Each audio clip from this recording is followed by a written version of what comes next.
నమస్తే. మాలా మాదిగల పంచాయతీ ఒక తారస్థాయికి ఎదిరిందని చెప్పొచ్చు. ఈ విషయంలో మనం మాట్లాడదాం.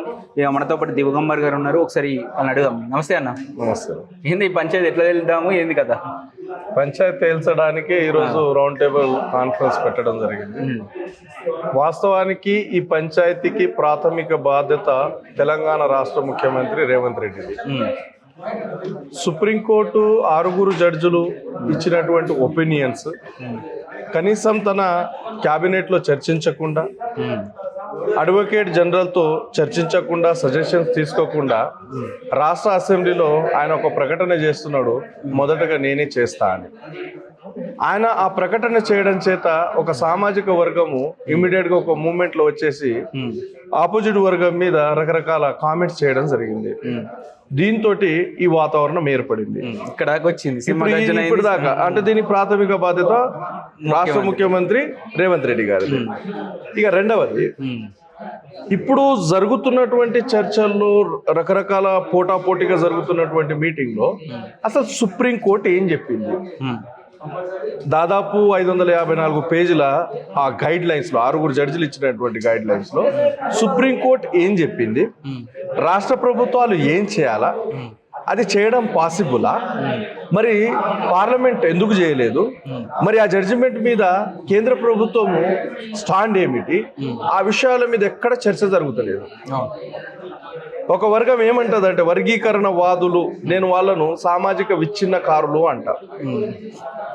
వాళ్ళను ఎందుకు అంటున్నానంటే, సమాజాన్ని విచ్ఛిన్నం చేసేటటువంటి విచ్ఛిన్నకారులు వాళ్ళు. ఇప్పుడు మరి మీరేంటి అంటే, మేము సమైక్యవాదులు. ఇక్కడ ఉన్నటువంటి ఐక్యత డిస్టర్బ్ కాకుండా జాగ్రత్త తీసుకోవడానికి మేము అనేక ప్రయత్నాలు చేసినాం. అర్థం కాలేదు. ఇప్పుడు మీటింగ్లు పెడుతున్నారు, మీటింగ్లు పెట్టేసి మాలలు దోచుకున్నారు అంటున్నారు. ఒకడు డైరెక్ట్ వచ్చేసి మాలలు సామాజిక స్మగ్లర్ అంటాడు, ఇంకోడు ఇంకా దానికి ఎక్కువగా డకైట్లు కూడా అంటున్నారు. విషయం ఏంటంటే, వీళ్ళు మాట్లాడుతున్నటువంటి వాళ్ళు ఎవరైనా సుప్రీంకోర్టు జడ్జిమెంట్ మీద మాట్లాడినరా?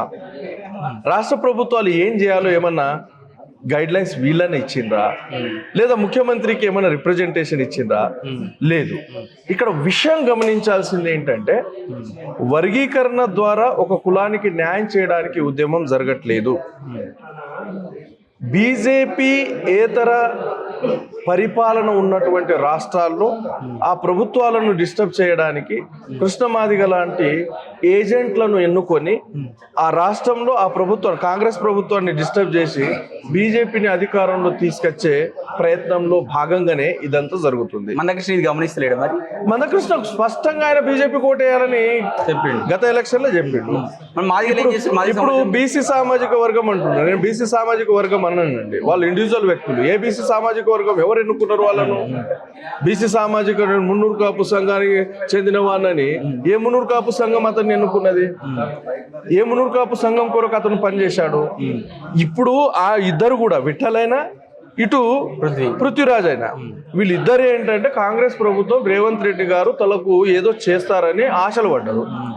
రేవంత్ రెడ్డి గారు వీళ్ళ గురించి తెలుసుకున్నారు, లేదా వీళ్ళ మీద నెగిటివ్ ఒపీనియన్ తోటి వీళ్ళకేం ఇయ్యలేదు. వీళ్ళకి అర్థమైంది మాకేం రాదు. ఇమీడియట్ గా కాంగ్రెస్ ప్రభుత్వం మీద వ్యతిరేకతతో బీజేపీకి ఇండైరెక్ట్ గా వీళ్ళు పనిచేయాలా? ఇప్పుడు ప్రజెంట్ ఉన్న వాళ్ళకి కావాల్సింది ఏంటి? వాళ్ళు లీడర్ గా ఎస్టాబ్లిష్ కావాలంటే ఓ వేదిక కావాలా? ఓపెన్ వేదిక ఎవరిది ఉంది? కృష్ణమాదిగది ఉంది. ఆయనకు అర్థం లేదు, పార్థం లేదు. తెల్లారలేస్తే అబద్ధాలు చెప్తాడు.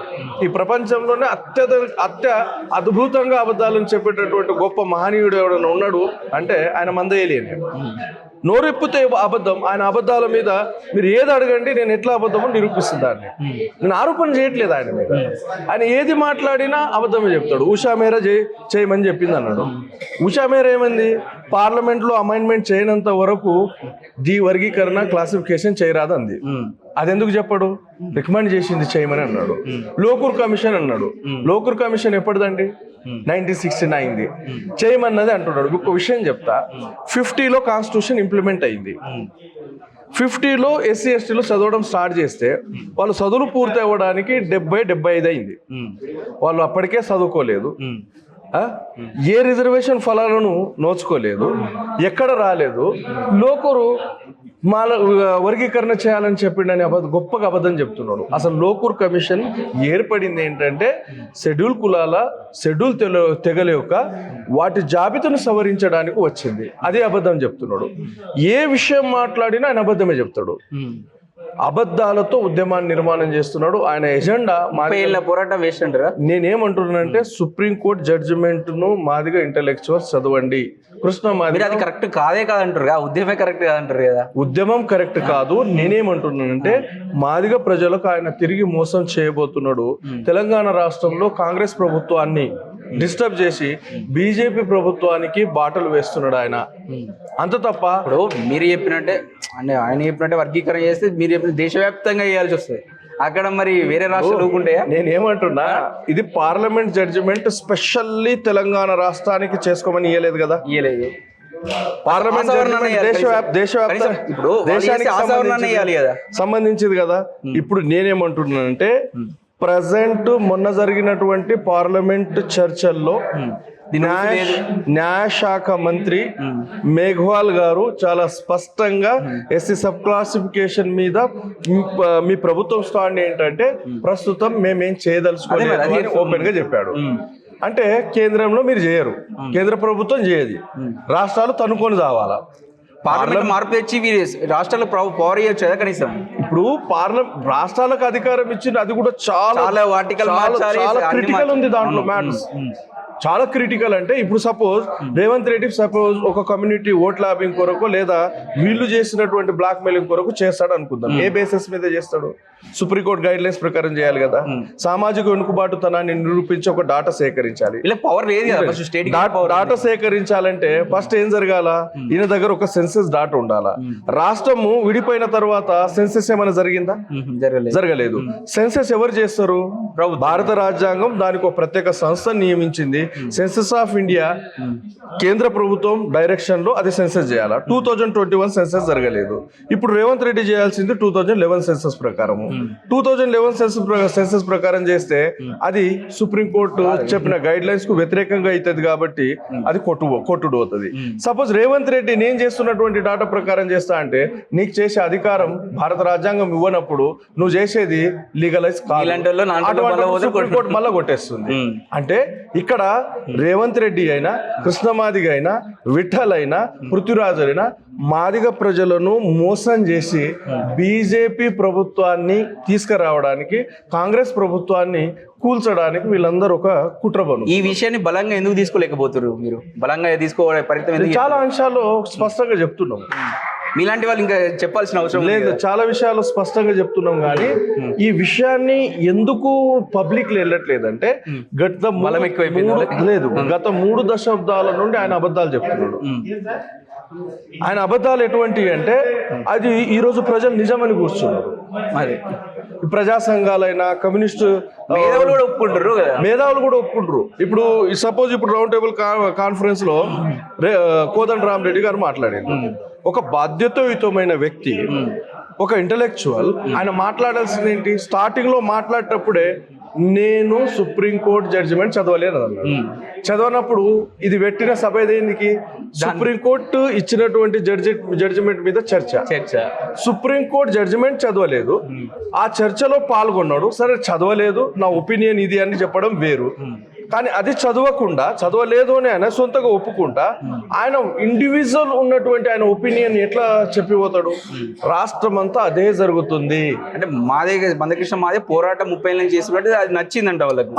అయితే దీంట్లో ఇది టెక్నికల్ గా విభజన అనేసరికి చాలా మందికి నచ్చుతుంది. ఆస్తుల పంపకాల విషయంలో ఊరంతా గుమ్ముగూడుతుంది. కానీ ఈ ఆస్తి ఎటువంటిది? ఎవరిది? ఆస్తి అయ్యదా లేకపోతే ఆస్తి ఉమ్మడా? దీన్ని పంచడానికి కాన్స్టిట్యూషన్ అనుమతిస్తుందా?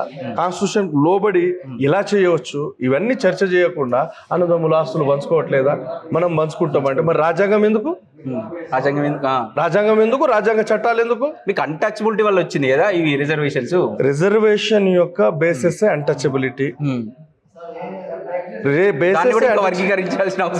వర్గీకరించడానికి ఇప్పుడు ఇంకోటి నేను స్టడీ చేయనది ఈరోజు కొత్త అంశం కంచాయలే గారు చెప్పారు. విషయం ఏమిటంటే ప్రెసిడెన్షియల్ ఆర్డర్ 1950లో చాలా స్పష్టంగా ఎస్సీస్ హోమోజీనియస్ కమ్యూనిటీ అని మెన్షన్ చేస్తున్నప్పుడు వీళ్ళేమో హోమోజీనియస్ కాదు హెట్రోజీనియస్ అంటుంది. ఇప్పుడు రాష్ట్ర ప్రభుత్వం చేయాలంటే ప్రెసిడెన్షియల్ ఆర్డర్ను అమెండ్మెంట్ చేయాలి అవుతుంది. చేస్తారా? అంటే ఎక్కడికి వెళ్ళి రాష్ట్రంలో గొడవ పెట్టించింది సుప్రీంకోర్టు తప్ప దానికి పరిష్కార మార్గం ఇవ్వలేదు. ఈ గొడవ ఎందుకు పెట్టించింది?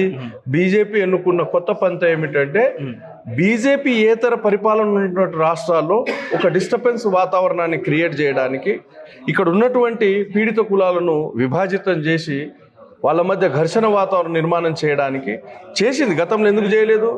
ఇక్కడ నార్త్ ఈస్ట్లో సూకీలు మరియు ఆ తెగలకు మధ్య గొడవలు పెట్టించింది, కొట్టుకొని చచ్చింది కదా. మణిపూర్లో అదే జరుగుతుంది. మణిపూర్లో అదే జరిగింది. అట్లా కొట్టుకుని చచ్చే విధంగా ఇక్కడ వాతావరణం నిర్మాణం చేసింది. కాబట్టి ఒక్క విషయం అర్థం చేసుకోండి. కృష్ణ మాదిగ ఫస్ట్ ఇంటర్వ్యూలో అన్నాడు, మాలలు దోపిడిదారులు అన్నాడు, దోచుకున్నారు అన్నారు, సైకోలు అన్నాడు, ఇంకోసారి అన్నాడు, సరే ఇంకోసారి అన్నాడు. ఆయన రిపీట్ అదే వర్డ్ యూజ్ చేస్తున్నాడంటే కృష్ణ మాదిగ ఆర్ఎస్ఎస్ ఎజెండాలో భాగంగా ఎస్సీ కులాల మధ్య ఒక ఘర్షణ వాతావరణం నిర్మాణం చేయడానికి ఆ స్టేట్మెంట్ ఇస్తున్నాడు.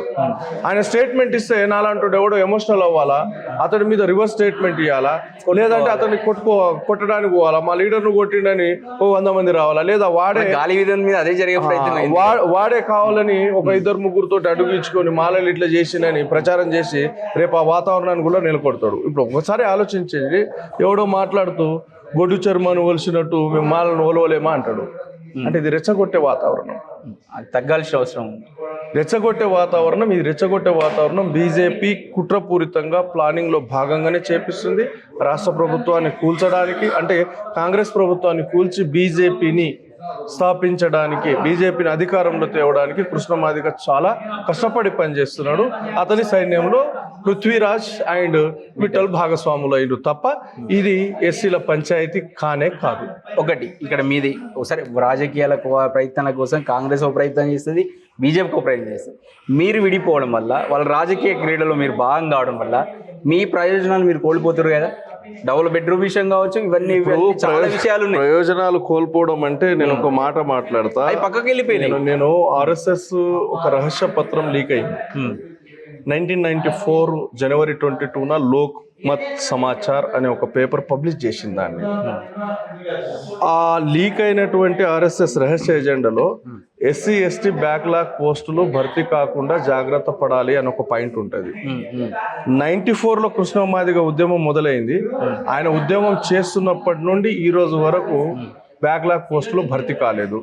కిరణ్ కుమార్ రెడ్డి ముఖ్యమంత్రిగా ఉన్నప్పుడు ఆయన అసెంబ్లీ సాక్షిగా ఎస్సీ ఎస్టీ బ్యాక్లాగ్ పోస్టులు 2.5 లక్షలు ఉన్నాయి, అవి భర్తీ చేయాల్సిన అవసరం ఉందన్నాడు. ఎందుకు భర్తీ కాలేదు? భర్తీ చేస్తా అన్నప్పుడల్లా గవర్నమెంట్ దగ్గర ఈయన పోతాడు, వర్గీకరణ విషయం తేల్చనంత వరకు భర్తీ చేయడానికి వీల్లేదని ఈయన అంటాడు. కాబట్టి అవి పెండింగ్ పడుతూ వచ్చినాయి. అంటే ఈ తెలుగు రాష్ట్రం, అంటే ఉమ్మడి రాష్ట్రము లో ఎస్సీ ఎస్టీలు, నాట్ ఎస్సీస్, ఎస్టీలు 2.5 లక్షల ఉద్యోగాలు కోల్పోవడానికి కారకుడు ఎవడు అంటే కృష్ణ మాదిగ. దీనికి కారణం బీజాలు ఎక్కడ ఉన్నాయంటే ఆర్ఎస్ఎస్ రహస్య పత్రాలు ఉన్నది.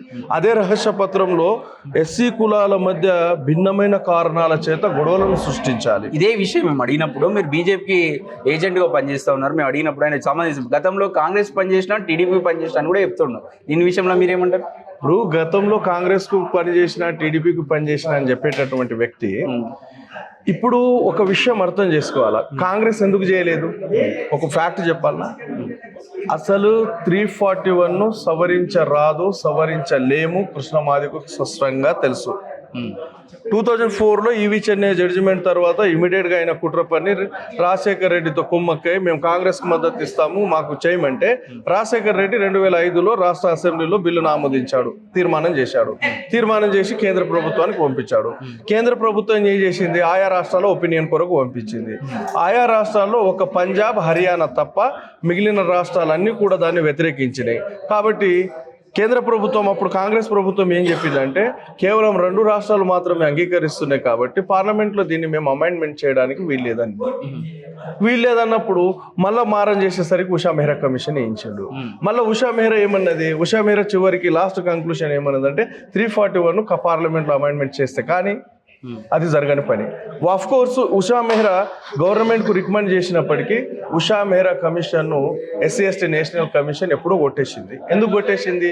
ఆర్టికల్ 338 క్లాస్ 9 ప్రకారము ఎస్సీల విషయంలో ఎటువంటి నిర్ణయం తీసుకునేది ఉన్నది కేంద్ర ప్రభుత్వమైనా రాష్ట్ర ప్రభుత్వమైనా ఎస్సీ నేషనల్ కమిషన్ను ఖచ్చితంగా సంప్రదించాలి. సంప్రదించకుండా ఉషా మెహ్రా కమిషన్ వేసిండ్రు కాబట్టి ఆ ఉషా మెహ్రా కమిషన్ కొట్టేసిండ్రు రాజ్యాంగబద్ధంగా అని ఈయన చెప్పుకోడు.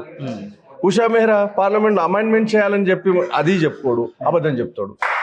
ఉషా మెహ్రా చేయమన్నది, లోకూర్ చేయమన్నాడు, అన్ని అబద్ధాలు చెప్పి మొత్తం సమాజాన్ని నమ్మించి ఇప్పుడు మీరు సింపతి పొందుతున్నాడు ఆయన. ఓకే, ఇదంతా ఓకే. మీరు అన్నదమ్ములు అన్నంలో పంచుకుందాం అని చెప్తుండే కదా, ఏనాడైనా మీ దగ్గరికి వచ్చి మాట్లాడేవి అరే కలిసిద్దాం, ఇది నీకు తీసుకో చెప్పే ప్రయత్నం చేసి? ఇప్పుడు కొత్త ప్రతిపాదన ఏంటంటే రాష్ట్రపతి నారాయణ గారు కేఆర్ నారాయణ గారు ఉన్నప్పుడు పివిరావు గారిని ఈయనను పిలిచి అప్పుడు లోక్సభ స్పీకర్ జేఎంసీ బాలయోగ్ గారు ఉన్నారు, కూర్చోబెట్టి ఒక ఒప్పందం చేయించిండ్రు.